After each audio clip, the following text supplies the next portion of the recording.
Hey guys, James here from Embark, and I'm back today with another video. Today we're going to be talking about the concept of being rich by 30, but it's not quite what you think.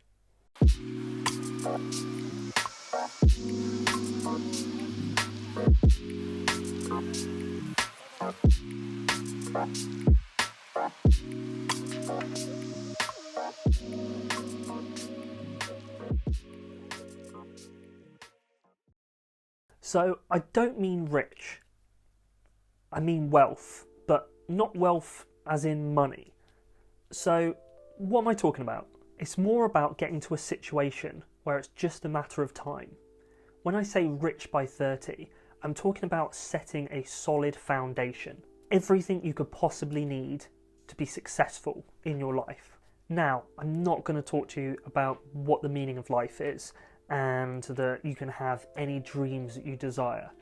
I don't know your dreams, but what I do know is dreams are always easier to achieve when you have the time and freedom to pursue them, and that's what the rich by 30 concept is talking about. I've spent roughly the last 10 years looking deeply into myself and looking at who I want to be and what I want to be as a person in the future, and it's painful, and sometimes you have to look deep down inside yourself and come to terms with certain things that you thought you were but you weren't, or things that you weren't but actually turns out you are, whether that's being more aggressive than you thought you were, being less friendly or approachable than you thought you were.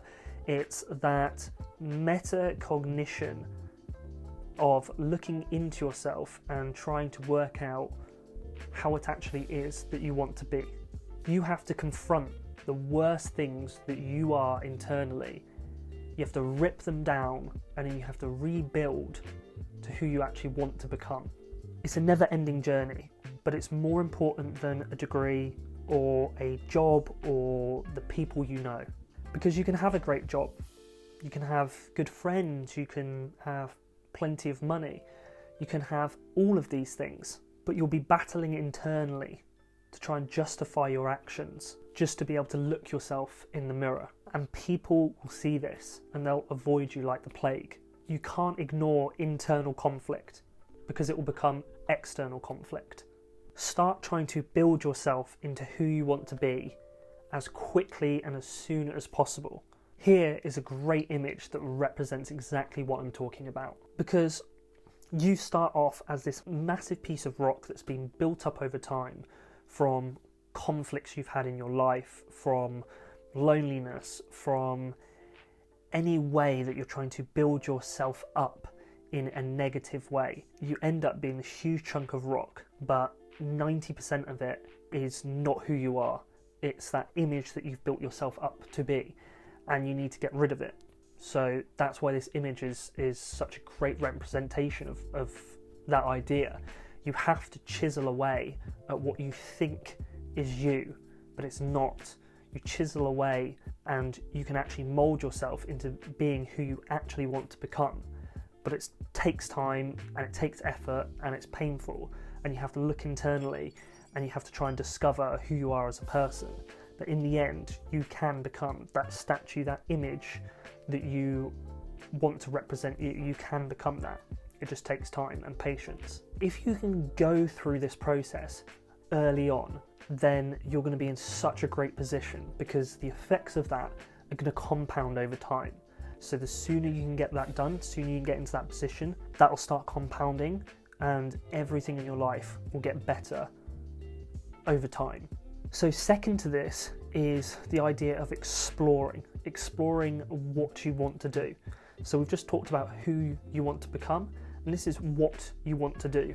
So this is the idea of basically aggressively taking on every opportunity you can, exploring every avenue you can, picking your hand in anything, trying it, giving it a good go to see if you have a natural talent for it or you really enjoy it naturally, because that's the way that you can then decide which path to take, and it might be a few of those things.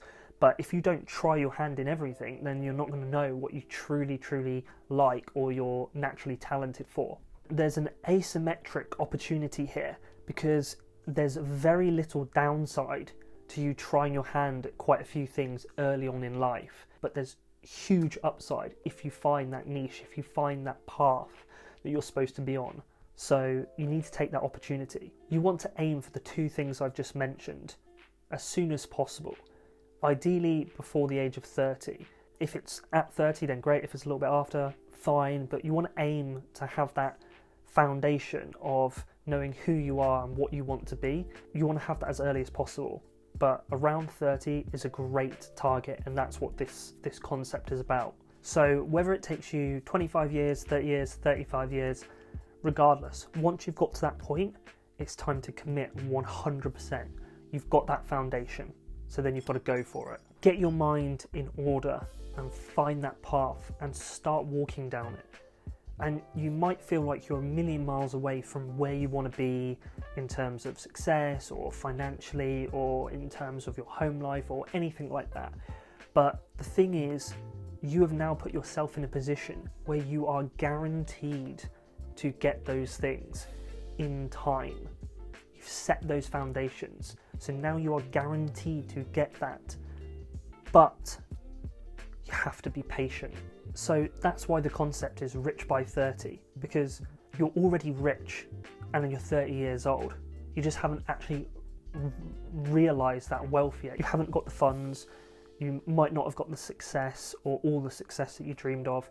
You might not be in a position in your life that you're happy with right now, but you know deep down that you've put in the work early on to set that foundation.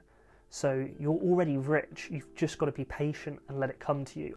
In most cases, patience is your friend, and this is one of those cases as well. However, you've just got to be aware that when it comes to patience, sometimes you'll have procrastination masquerading as patience. So you've got to be focused, you've still got to commit, you've still got to work hard towards those goals that you've set yourself, but you have to be patient and don't let procrastination creep in and try and take that away from you after you've worked so hard to build up that foundation that will set you on your way. So that's it, guys. It's just a small little video today, just a small little concept. I think it's quite an important one. I don't know if anyone's got an actual term for it. I just called it the rich by 30 concept just because I felt it was a bit snappy. And yeah, I hope you guys enjoyed the video. Drop a like, subscribe if you haven't already, and I'll see you on the next one. This is James from Embark. See ya.